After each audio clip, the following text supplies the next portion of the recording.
283. Class B. Submitted by witness Sean L. on Saturday, the 17th of December, 2022. Recent. Property owner reports Bigfoot-like howls outside Canton year. 2022. Season. Winter. Month. December. Date. The 17th of December. State. Georgia. County. Cherokee County. Location details. Whitestone Doctor. Canton GA. Investigator.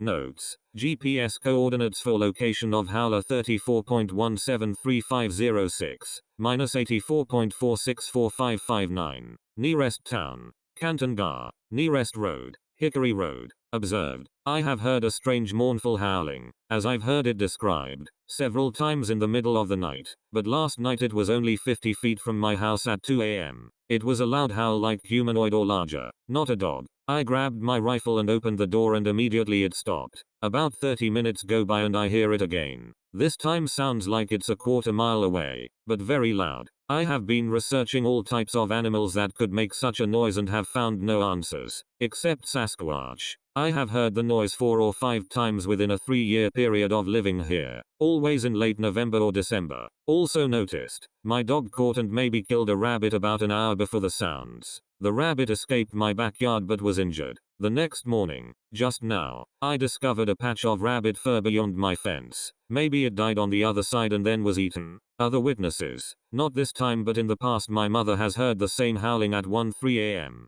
Other stories? No, because I'm not very social around here and relatively new to the area. Time and conditions. Cold but clear skies. 50 degrees or so. Very little outdoor lighting. Lighting does not reach the tree line. Environment. There is a small forest, if even that between 2 neighborhoods, but it connects to other larger areas, I'm not sure. Check Google Maps with the address I provided. It happened behind my house. Follow-up investigation report by BFRO investigator Matthew Moneymaker. I spoke with witness Sean L. by phone. Very credible 30-something software developer. Not from the area. Lived there since 2020. Works from home for a company in Atlanta. The incident definitely happened. The only question is whether it was a misidentification. It has happened 3 years in a row. A few times each year. Always in December or late November. The howls were previously in the distance. The incident 2 nights ago was just the loudest and closest it has come to his property. The howls always came from the north of his property, or the northwest direction.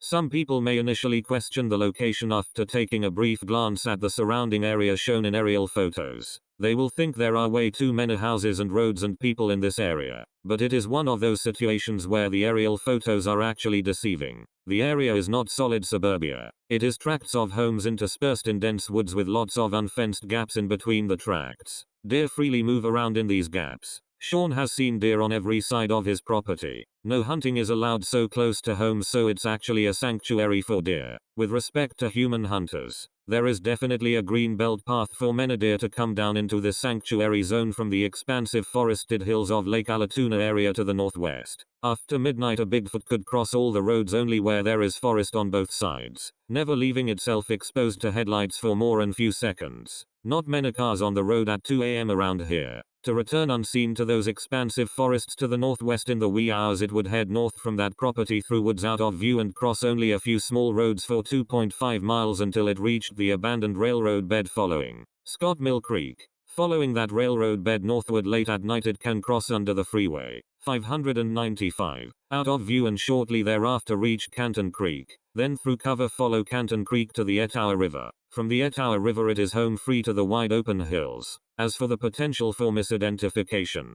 I had Sean listen to the Ohio howl recording on YouTube. He said the howls he heard were similar but not as baritone. He said it was almost like a human, but different. He imitated the duration and nuance. It was shorter in duration than the Ohio howl, but still a mournful wail with a sustained, descending pitch, descending both in tone and volume. He compared it to an big exasperated, long drawn out yawn. For someone who has never heard Bigfoots, or recordings of Bigfoots, prior to this incident, the sound he described was very much on the mark for a Bigfoot. The main reason he thought it could not be a person. It made no noise, yet the ground cover beyond his yard fence is a carpet of crunchy dry leaves nearly 3 feet deep. Even a squirrel moving through them makes enough noise to be heard from inside the house. This animal stopped howling as soon as the guy opened the door, and made absolutely no noise after that, even though the Sean listened patiently for a long time. He was pretty convinced that the creature must have been in the trees, which are tightly packed out there. A little while later he heard the same howler much further away, which indicates it was on the move through the woods rather than just a neighbor making a loud yawning sound. He said it was definitely in the woods between the houses, where he has seen deer moving through in the past. Even though it was around 2 a.m. and it was cold, hence windows were closed, he says it was loud enough that some people in the homes to the north of the gap should have heard something unless they were all deep asleep.